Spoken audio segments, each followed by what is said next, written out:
Welcome back to Venky honey vlogs. నేను ఈరోజు remote గురించి చూపిస్తున్నాను. అంటే రిమోట్ గురించి అని ఎందుకన్నానంటే, మా పాప మా ఇంట్లో ఉన్నటువంటి పాత రిమోట్ని వాటర్లో పెట్టడం వల్ల అది పనిచేయడం ఆగిపోయింది.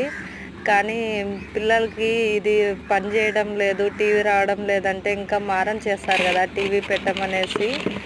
ఇంకా మా ఆయన వండుకొని ఫ్లిప్కార్ట్లో ఆర్డర్ ఏమో పెట్టేస్తున్నాడు, కానీ రిమోట్ రావడానికి కొద్దిగా టైం పడుతుంది. అంతలోపు పిల్లలు మారం చేస్తూ ఉంటారు కదా అనేసి పాత రిమోట్ని ఎండలో బాగా ఆరబెట్టిన తర్వాత ఈ ఆర్డర్ వచ్చేలోపే ఆ రిమోట్ పనిచేయడం స్టార్ట్ అయింది. మేము తొందరపడేసి బుక్ చేసినామే అనుకుంటున్నా. ఎందుకంటే ఇది వచ్చేసి ఫ్లిప్కార్ట్లో 1000 రూపీస్ పడింది.